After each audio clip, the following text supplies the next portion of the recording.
चलली सिया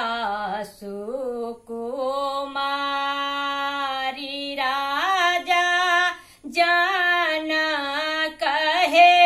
दुलारी राजा जन कहे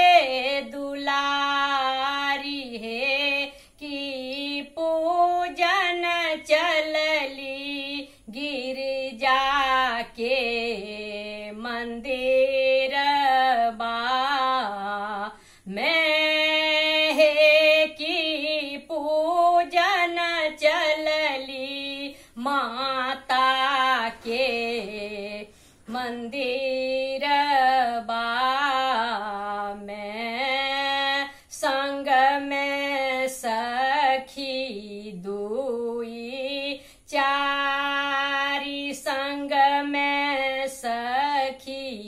दुई चारी फूलबा लोढ़ी लोढ़ी लाई फूलबा लोढ़ी लोढ़ी लाई हरबा गुथी गुथी लाई है कि पूजन चलली गिरजा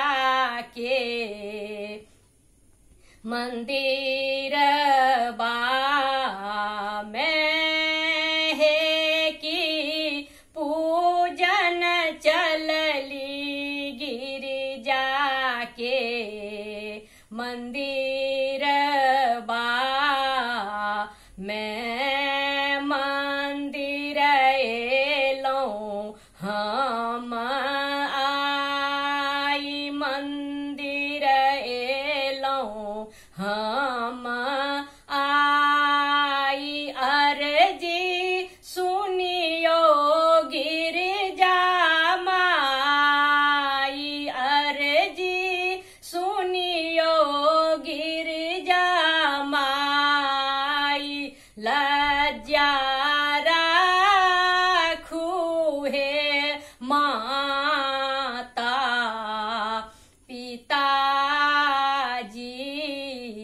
के लज्जा राखू है माता पिताजी के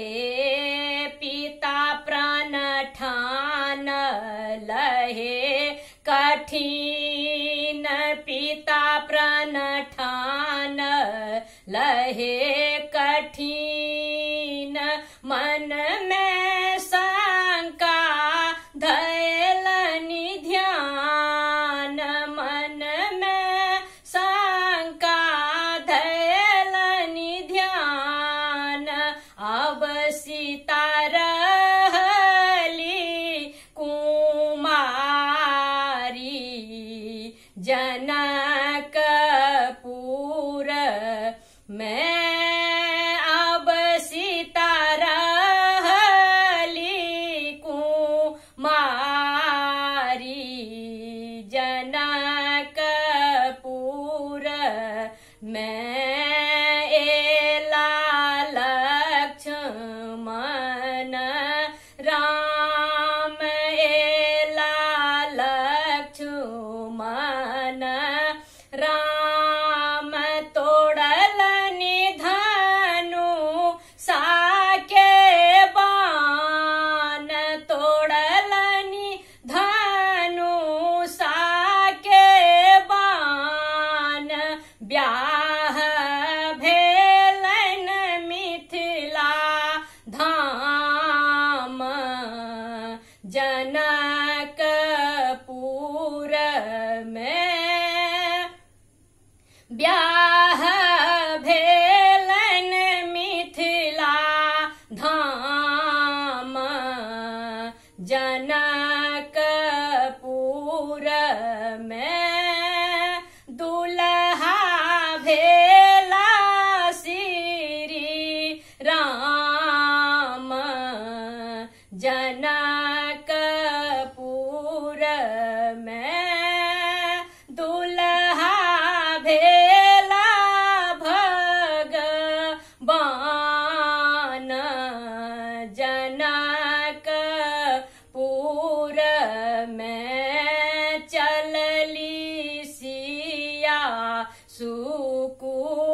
सुकुमारी राजा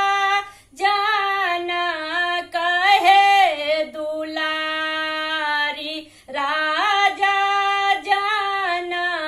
कहे दुलारी हे की पूजन चलली माता के मंदिर बा मैं हे की पूजन चलली माता के मंदिर बा।